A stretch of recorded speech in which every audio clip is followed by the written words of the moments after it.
Hey guys, what's up? It's Tryptophan with another video. This is a replay that I'm not in. It has ADM on Profit and Riyoshima on Alarak. Let me get their key. Nice, they're 5 and 6, perfect. So I'm actually gonna look at like both of them kind of this game because that way it can be like kind of an Alarak video and a Profit video. So normally you don't want to build in the corner. But this is fine because he's blocking off this part. So lanes are never going to go here. Like normally, if this top part wasn't walled off, lanes that are right here would be able to see that spot in the corner. So they would see the corner building, but this is fine. So Profit, just put down his one building to get the energy upgrade. He's not cloaking or anything, wasting gas on that or anything. He's just farming gas in middle. And Riyoshima put down his eco, but I guess he had a salvage. I'm gonna do this whole video in ×2, so it might be very fast paced, but spoiler alert, it's a pretty long video. So Rio's of the opinion that spamming +1s, for example, if you were spamming +1s here and you didn't have any low ground turrets, that's kind of fine. Like he says that's how good they are. And I kind of agree with him because, like, ideally, it's amazing. Like, +1s, like that. +1s are just amazing. But +2s cost 75 minerals instead of 50 minerals like the +1. So it's like, that's 50% more minerals. And this chrono is only 75%. So it's almost similar to spamming +2s in an ideal setup. I don't know. So if you don't have it 100%, like this one's probably not getting chronoed very much, if at all. That's fine. So he's just putting a bunch of eco down. He's a lot more yellow than me. I would have like 3 sentries here, 3 sentries here. Havocs, I mean. Anyways, he's just doing that. He has a salvage. He is getting which upgrade? Oh, he just got Traction War 1. I'm not sure if that. I'm not really the biggest fan of that one because usually just gets you like a minute ahead in terms of minerals, but I feel like I'm gas starved on Profit, so I usually wait a bit before I get that one. But I do eventually get it. I prefer the explosive wardens, explosive ward upgrades. So yeah, this is what I'm saying. Like he'll have some +1s here, and he believes that's fine, which I kind of agree with him. Okay, these? Oh, these sometimes chrono as well. Oh.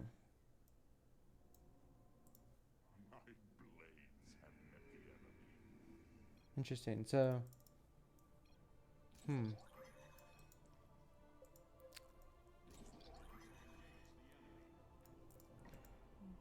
like obviously it's not 100% uptime in chrono, but these will eventually chrono. Interesting.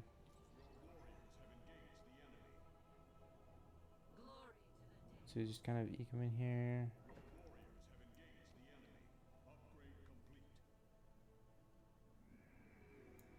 That was a close one.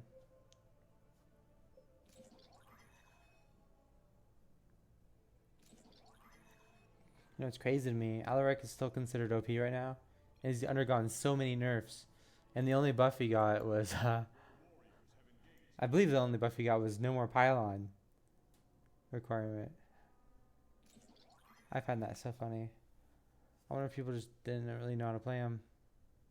Like, I came back after not playing for a year. I picked up Alarak and I felt like he was just so broken.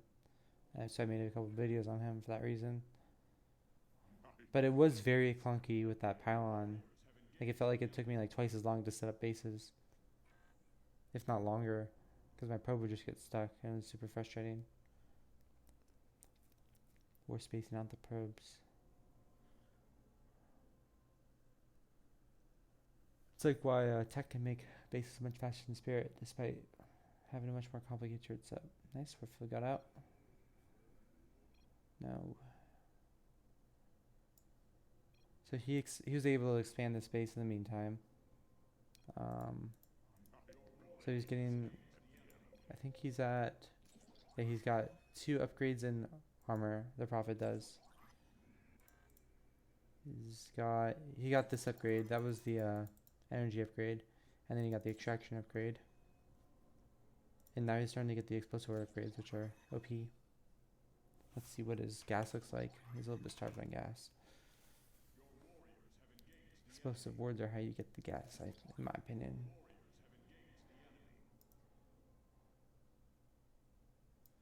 Like some explosive wards here, and you'd be set for the rest of the game.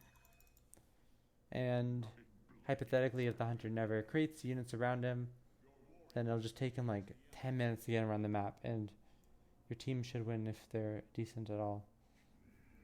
So I feel like explosive wards are OP for that reason. And you just kind of play in front of the hunter or near him, trying to explosive ward everything around him.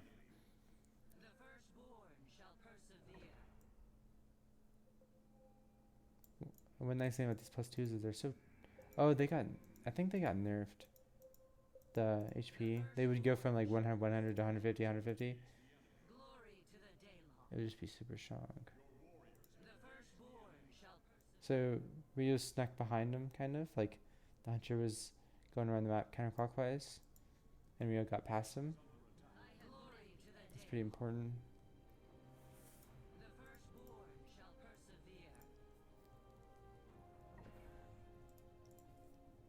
So Alarak is 1-1 right now. Where is his forge? Okay. I don't know. I'm not too familiar with. If there was a Havoc upgrade, I think he got it here. But I'm not completely sure. Let me see. But he's 1-1.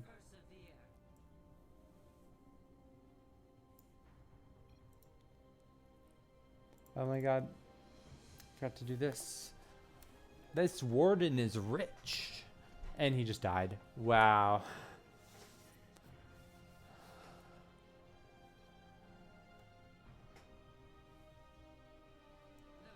In my opinion, if you ever queue up a ton of things and then one building's off place, I'd recommend just let the building be off place and then salvage it later. Or do this. It's fine. If you're not OCD, this is fine. If you are OCD, salvage after this and then you can replace it down a little bit.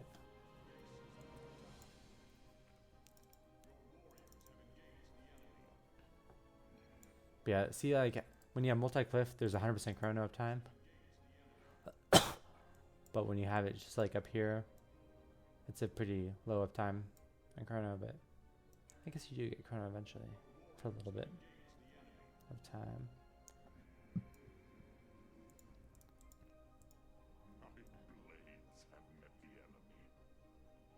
So if you look at this map, like green is Ryo and blue is the rest of his team. And I'm pretty sure Ryo beats him 2-1 in terms of map presence right now.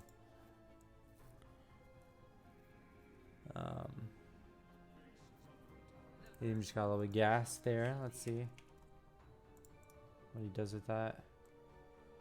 Looks like he's got... Looks like he hasn't cloaked any buildings yet in this game. Oh, I guess if you did have good map awareness, you could just like cloak these last second if they're ever found. Otherwise, just leave them alone. Because these buildings don't even... These buildings are just minerals, so them dying is whatever.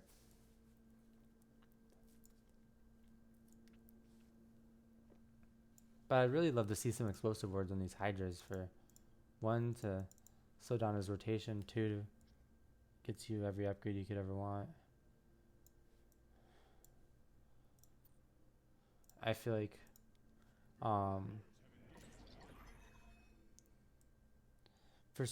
for builders, they usually have low impact in the early and mid game, and then like low impact in the early game, middle impact in the mid game, and then a ton of impact in the late game where they have a ton of damage, tons of health that they had to fight and everything. But then supports don't really add that much in the late game, and it's like Team Nova 1 hour mark, but it's so unrealistic. I feel like if you're a support, you really want to make your impact in the early game if possible. Like 3 supports fall in this Krathol game, killing out all the units he makes and making A moves a lot more difficult because he runs in the other direction would be super frustrating. So he's 2-2. Looks like Zerg's 2-2 as well. This entire map is Riyoshima, just a little bit everywhere. Mostly gates. And he has them all in one keybind, so he just has to spam Q or W. And then he can like F2 mid. So it sounds tough, but for example, he makes like, if he makes 5 more gates here, he just does shift 3 and then adds all here. He rallies them, holds down buttons. So in the end, it's not too tough. Okay, he does defend. Man, that OCD. I wonder, that lane would not have found this eco if that building wasn't sticking out. That's kind of funny. He just has yellow eco here. Oh my god. It seems so troll having just random eco like that. But yeah, like these Havocs pushing in from multiple directions are pretty good. And then he also has some on patrols, so I'm a little bit confused. Is he actually, how is he doing this?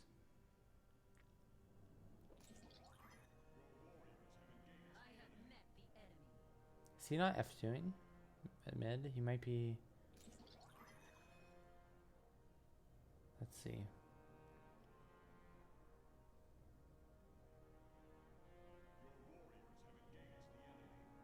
He's not F2ing mid because he has these. Sorry, I misspoke. He doesn't want to F2 mid because he has like these units protecting his eco spots. I feel like you just spend a little bit more time and you can have an efficient eco here. But whatever. So what he's doing is he'll see a bunch of these units.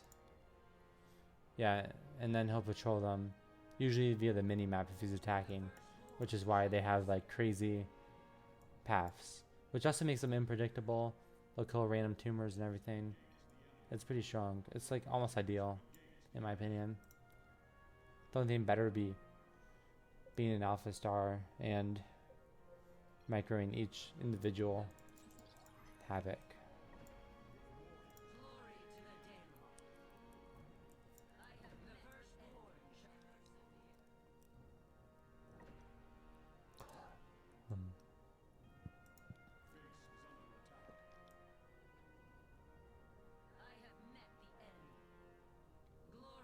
So one thing about this strategy for Alarak is that these units don't have vision, so it's a little bit harder for them to push back creep and everything.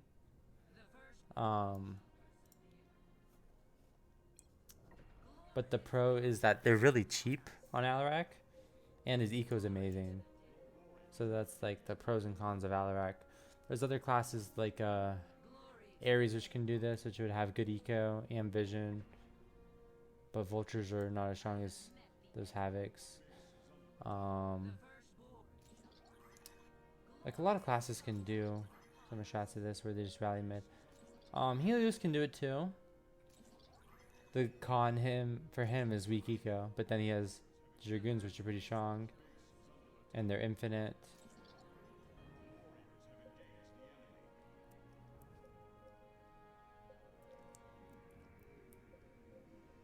And they can have vision. Pretty much most classes have some weakness for this. I think the one who doesn't have weakness is like Solendus, besides APM. Because Solendus would have good eco, good vision, the units are good, but you can't like make gateways to do this strategy. You would have to like have multiple pylons and warp in individually with Solendus, and but you could have like 4 pylons around the map and do this. That'd be very strong as well. I don't know. I mean, pretty much most classes can do this, especially ones with gateways.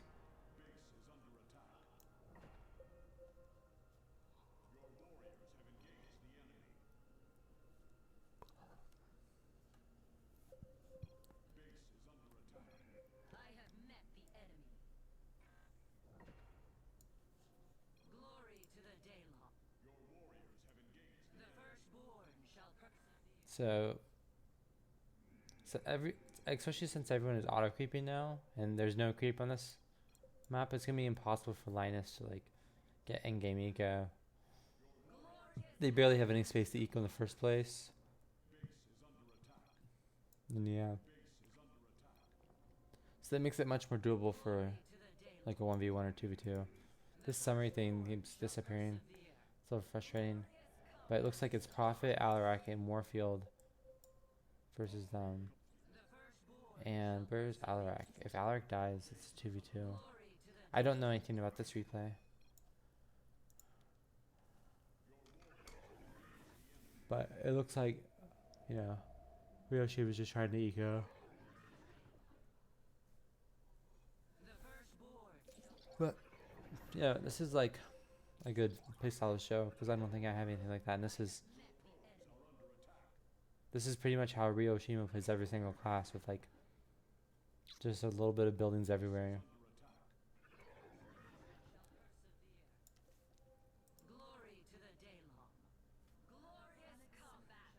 I guess that's my playstyle too, but I'm more OCD than him. What is that, a Yeti? Ursula? Yeah.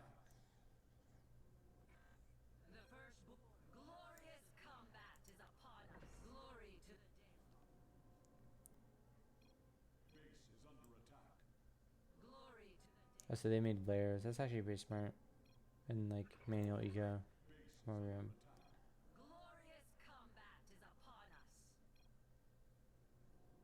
Oh, it looks like Warfield just died. This is 2v2. Unfortunately, I can't really see the whole map. I don't want this to be a super long video, even though it's a long game. Which is why I have everything in times 2. So sorry if it's a little bit dizzying, but this is more for,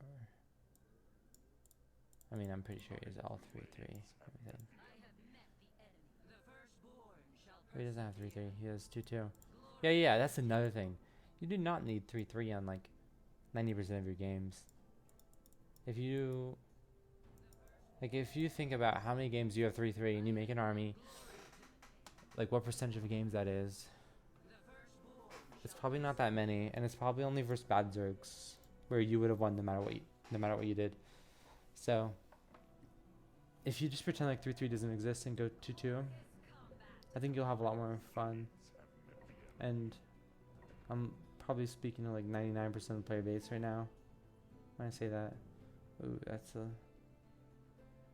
between Destruction Wave and Vortex and Charge, you could probably live for like so long.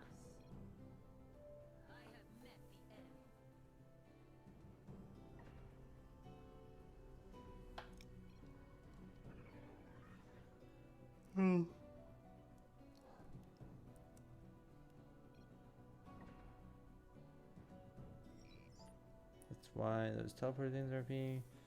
Let's see what he gets here. He was ecoing during that whole time, so that was so good for him. Looks like Prophet has all the upgrades, all the important ones. Okay.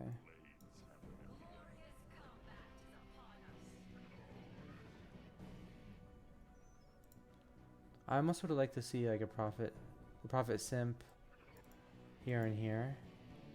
That way, like Rio gonna have to go there. That's a good Vortex. Do some damage there. But yeah, this game seems pretty doomed right now. You've got Rio with nothing. It's a 2v2. These buildings. The Zerg has 76k HP. Oh, I thought those were profit stargates. I was a little confused. Oh, he's tagged them for levels. Kind of funny. Requires a lot.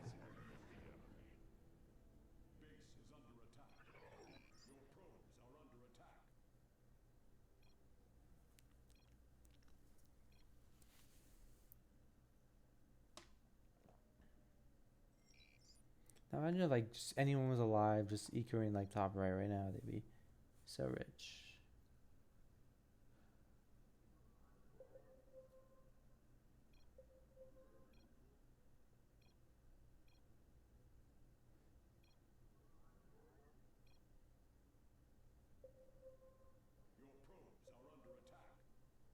You know, even like especially these ghosts that probably left the game. Yeah, like 3 ghosts who left. Like, imagine just chronoing up that entire region, and you could probably feed Alarak with like 600 minerals per second, and win the game that way as a ghost.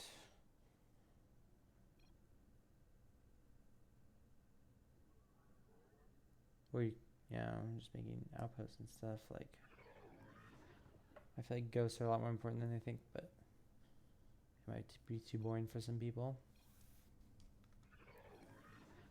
I'm a little curious. Like, he hasn't ecoed in a while. The Zerg does not have a large eco spot. I'm gonna look at their minerals per second really quick.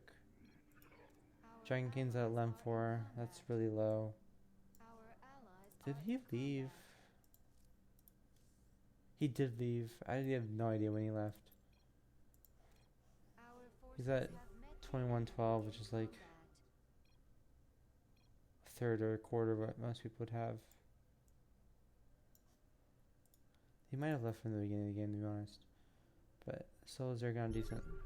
A decent Zerg with solo is a lot stronger than duo. If you know how to eco.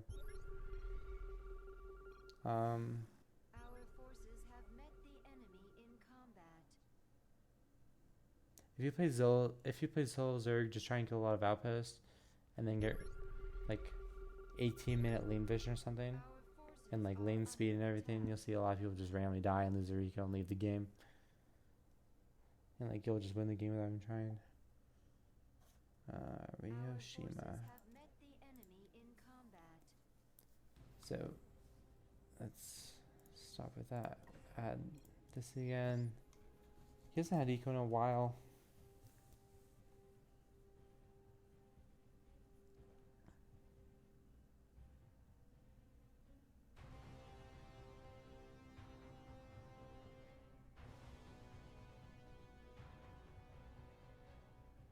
He's trying.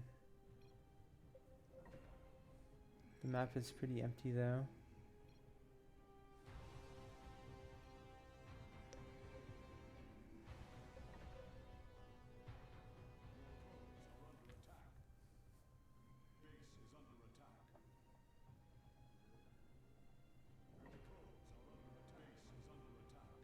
You know, I'm gonna watch this from the Zerg perspective.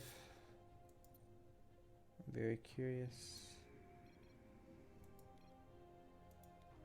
Oops. Wait, wrong person. There we go.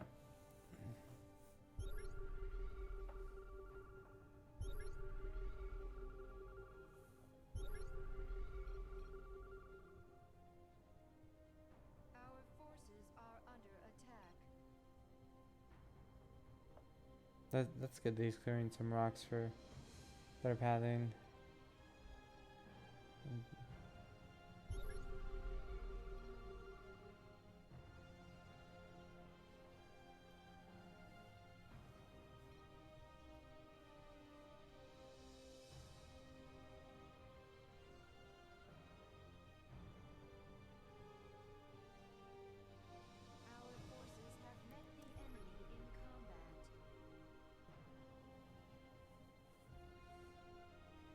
So what level is Riyoshima? I'm curious.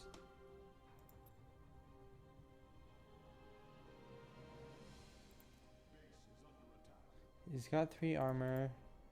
which means he has 9.6k HP, 3.88 movement speed. He's level 15. Interesting. Let's watch it from Zerg's perspective.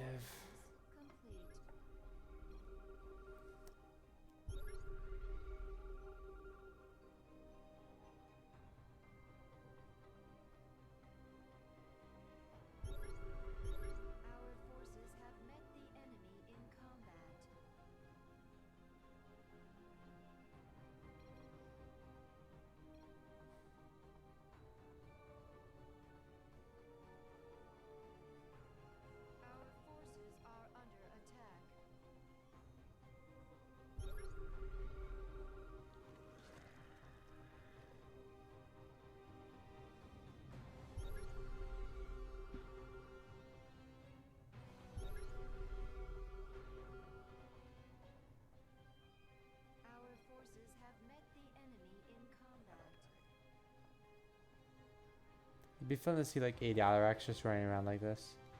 I guess 5 Alaraks and 3 supports would be more funny. You could get like Prophet and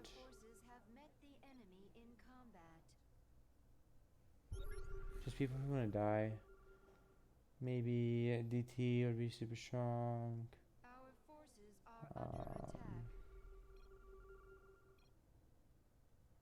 Swan? I don't know. Maybe Swan would die. Just like the 3 most invulnerable. Warden would be good too, yeah.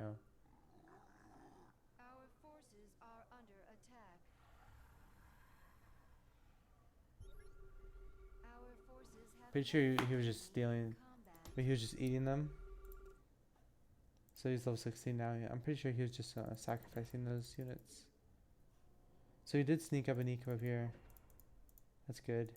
He could have had that for a while.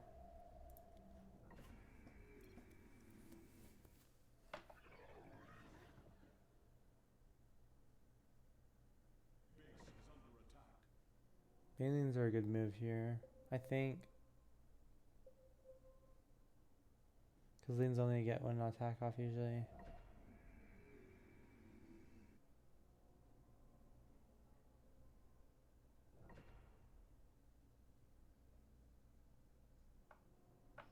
I wonder if Alarak can dash from like here to here, for example, across the river. That'd make him even harder to kill. Because those choke points are definitely working in favor of Kraith and whatnot. Yeah, he's sacrificing those Wraith Walkers. Let's see what level he is now. So this one simp is kind of doing it. That's one nice thing about Isha. As a defender, with those bunkers, you're going to have vision of the whole map. You are not going to have trouble finding anything. Oh, let's see what his movement speed now. 4. Yeah, Kraith's slow. This is like one of the weaknesses of Kraith. Like, he just cannot run around the map.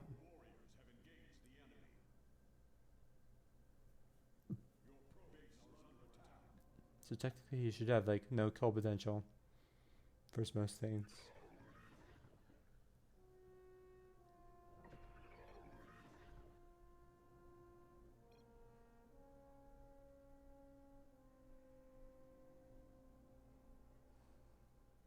Brack would easily be able to keep up. Brack, for those curious, that Rex shield units, it's kind of funny. I've never thought about the interaction with Archons that have almost no HP. Because it drains energy, it slows, and it drains shields. So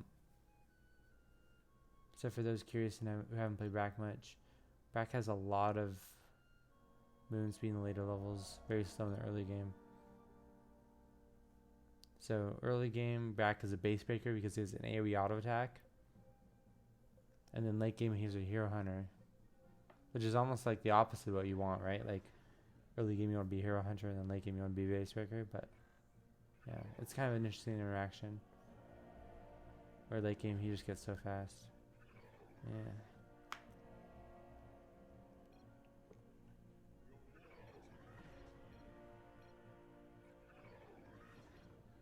And yeah, it's so easy to just teleport anywhere you want. He's level 19. It's kind of funny.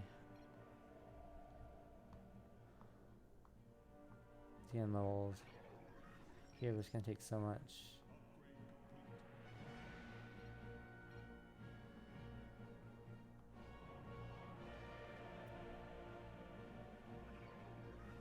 It's such a strong spot for Alarak because, like Zerg being melee focused, if they don't use never mind, Kraith. I forgot about Kraith. Yeah, split against Kraith. Pre-split. Then this looks like Prophet probably did a lot of damage. I wasn't really paying attention. Let's watch it from. I'm just gonna follow Kraith, yeah. He's got a ton of army. Was that Prophet? I don't even know if that was Prophet or not. Looks like that was almost all Riyoshima actually. It was based on this. He's probably focus firing with Wraith Walkers. And yeah.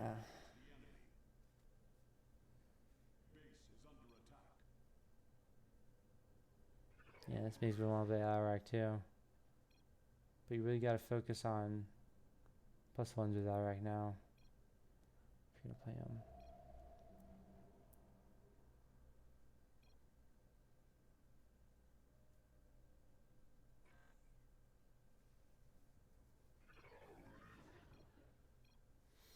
Oh my god, ADM is okay. I was wondering if ADM was gonna go for a snipe there, but he just went for a revelation, which is a great move. Now there's gonna be zeros. Oh, that's so smart. Well, Spine Volley is active. You can't stop anymore. Does he have Vortex? No, he doesn't have Vortex. Use it there. But that's some good damage right there. It's all coming down to the Simp, which one Isha Blimp would have countered. Or a couple overseers, but like Isha Blimps are so much nicer in my opinion.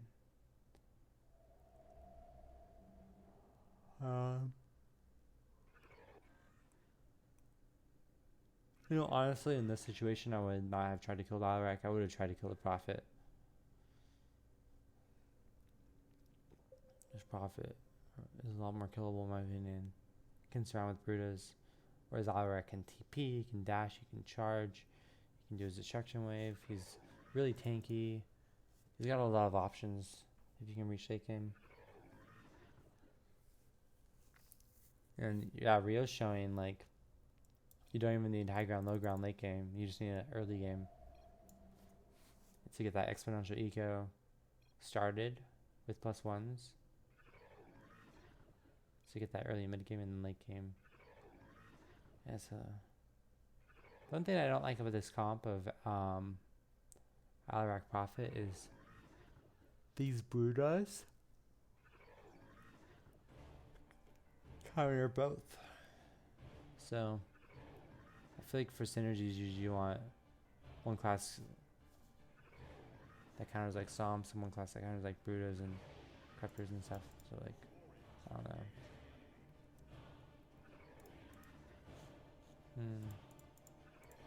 Brutas are so slow too. What is the movement speed of lanes? 4.5. And Alarak is 4.28 right now. He's max level. It's pretty cool. Which is weird that it looks like he's outrunning the lanes. When lanes should be slightly faster. Whatever. It should be a word for like the opposite of OCD, because that's what Rio is. Like, he will just put buildings everywhere just to mess with people.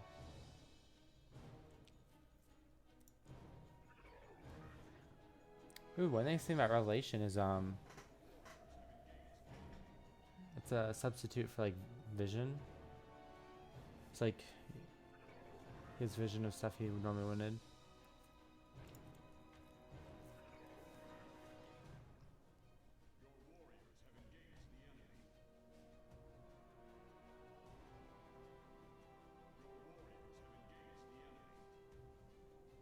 So this is just the power of simps, like game. And hiding. Well, even this is living. Just kind of funny to me. He could win with a Vort. Oh, so close. He tried to vortex the Brutas and then go for the snipe. But there was like just so many Brutas.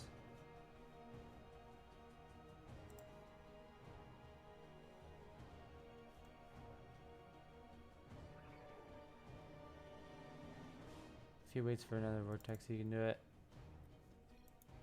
At this point, Alarak. 12k HP. Like 2.3k DPS, something like that. If I had to guess. Yep, no Brutus around. Gets a snipe. And GG's, you have two heroes that are not going to die late game. Just dragging the game on forever with the simp.